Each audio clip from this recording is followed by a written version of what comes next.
বন্ধুরা চলো আরেকটা ব্লগ নিয়ে চলে আসলাম। দেখো আমি খুব ঝটপট করছি যে ঘরে অনেক সময় আমাদের ভাত থেকে যায়, সেই ভাতটা আমরা ফেলে দিই অনেক সময় বা কিছু করি, যাই হোক ওটা দিয়ে সুন্দর একটা রেসিপি করে খাওয়া যায়। তো চলো আজকে সেটা বানিয়ে দেখাবো, আচারি রাইস। তো তার জন্য এসে ফ্রিজে রাখা আমার ভাতটা, এখানে শুকনো লঙ্কা নিয়েছি, এখানে একটু আদা কুচি নিয়েছি, এখানে পেঁয়াজ নিয়েছি। চলো এবারে একসাথে আমি কিভাবে এটা বানাই দেখ। সবার প্রথমে দেখো আমি কড়াতে এটা একটা সর্ষের তেলটাই ব্যবহার করি, তারপরে এতে দিলাম সাদা জিরে ফোড়ন এবং শুকনো লঙ্কা ফোড়ন। এবার এতে দেব এই যে আদা কুচিটা,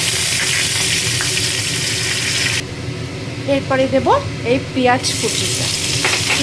এবার ভালো করে একটু ভাজা ভাজা একটু করে নেব। যার ইচ্ছা হবে সে যে বাদাম খাবে বাদামও এর মধ্যে দিতে পারে।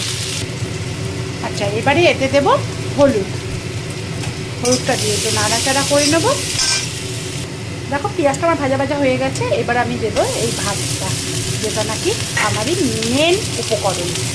দেখো এটাকে ভালো করে নাড়িয়ে চাড়িয়ে নেব।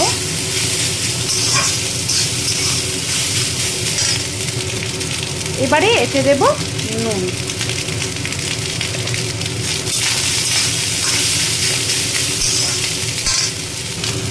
এবার দেখো এটার মধ্যে যাবে আচার। এটা আমার নিজের হাতে তৈরি করা আচার, আর যেহেতু আচার যাবে এই জন্য একটু চিনি। এবার এটাকে ভালো করে মিশিয়ে নাড়িয়ে চাড়িয়ে নিলেই আমার রেডি আচারি রাইস। দারুণ খেতে হয়। জিরেটা অবশ্যই ফোড়ন দেবে, আর এর মধ্যে যে কোনো আচার, তোমার একটু টক আচার যে কোনো দিয়ে দেবে।